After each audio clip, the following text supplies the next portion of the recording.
you a tyrant? Yeah, I am actually. What's your name and date of birth? I don't have to give that unless Yes, sir. I was you investigating. have reasonable. Do you want me to put you in handcuffs right now? Yes, sir, I do. What is your suspicion? It looks like you're carrying a gun in your back pocket. I'm stopping to make sure you're carrying it properly. You don't have you ensured that it's not a firearm? No, you keep turning so I can't see it. You don't have to be a to me. Well, you're being one to me. No, sir, I'm doing my job. Am I detained? Yeah, you are. What's your name and date of birth? It does not matter. Yes, sir, it does. Do you have a crime? Would you like me Call to your put you in? supervisor, He's right please. here. All right. You don't. Sir, what's the stop you for? For a walking stick. Mr. Jim Hodges down in Florida. He's a vision-impaired man. He was walking down the street minding his own damn business before this officer rolled up on him and asked him about that. What's that big white stick figure gun thing in your back pocket? Because it looks just like a gun. He didn't have much patience for this cop, so that was his first offense. Luckily, she did have a supervisor show up as you saw him approach. This must have gotten straightened out by the supervisor because he has more responsibility and actually maybe a cooler head, right? Watch. I don't need the ID unless there's reasonable articulated suspicion that I have committed a crime and committing a crime or about to do a crime. Sir, and her suspicion was that you were armed, okay? And she's asking you for your ID. Well, now she has verified that I am not armed. Okay. So there is no problem. problem. You have your ID or not? I do have my ID, but you don't need it. Okay. Okay.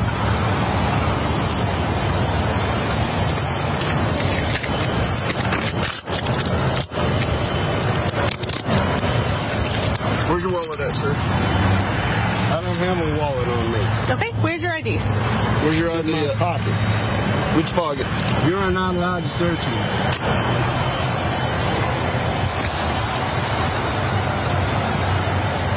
It's in this pocket.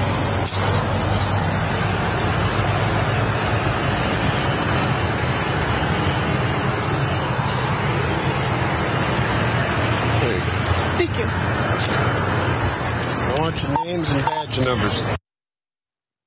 So let's review some of the charges so far against Mr. Jim Hodges. Walking down the street blind with a navigational aid. Charge number 1 apparently looks like a gun.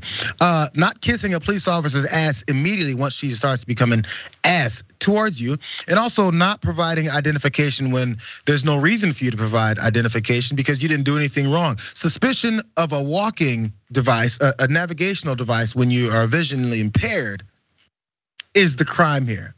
But the major crime here, Jessica, is after all this happened, they searched him, pulled his ID out of his pocket. And this is how it all ended, which of course led to even more escalation. Watch. Sir, are you legally blind? Yes, I am. I had to walk up here in the dark for jury duty, which was canceled. Why aren't you using your stick? You don't have to use your stick all the time?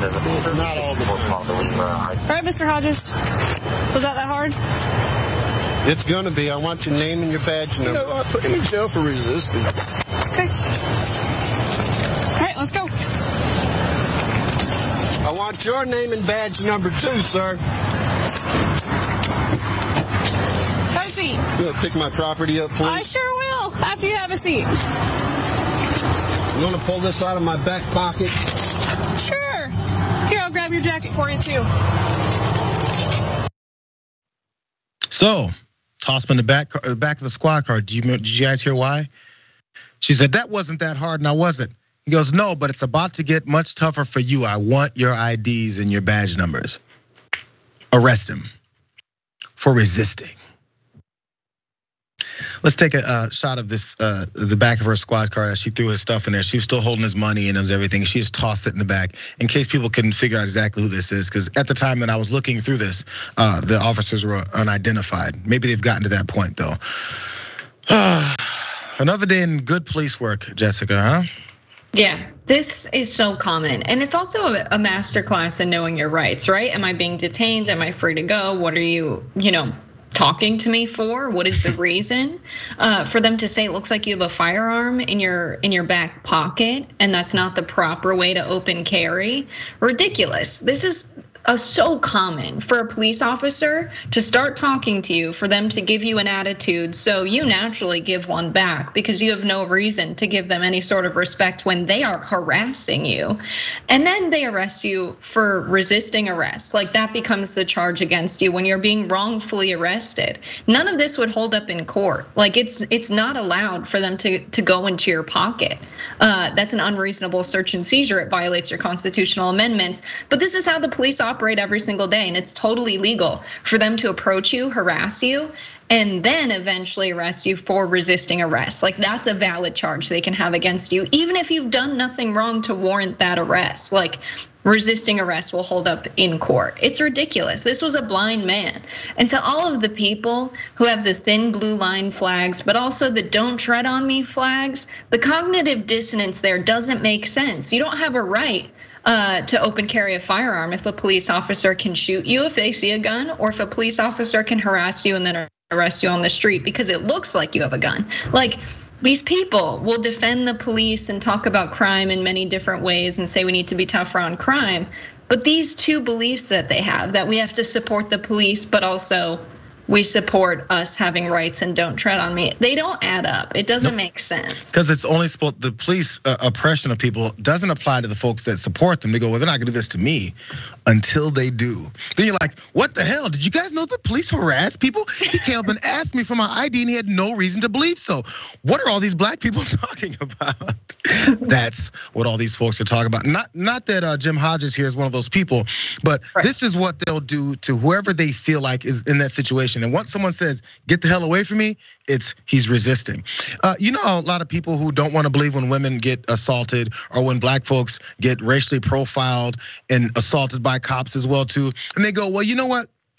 You guys always pulling the race card, always pulling the I was assaulted card. Cops are always pulling the resisting arrest card. Did you notice that? Doesn't it soften the whole basis and meaning behind that? Why don't we think of it the same way? Because when there's the real cases of resisting, I want to be able to believe it. And if you guys always use it just flippantly because someone disrespected you and your ego is bruised, now you can just toss resisting on there, it's gonna make me not trust you. Do you think they care? No, they don't care, but they'll say that about other folks. Whenever they say, hey, I was assaulted, hey, this happened. You can't say that because when it's gonna be real. Sure, yeah. Good job. I hope Jim Hodges, he's looking for some representation and some end to this. And if he does get some kind of a settlement or something from this, look who's not gonna pay for it and look who's probably still gonna have their jobs. That's her supervisor. I don't know, I'd probably doubt that too.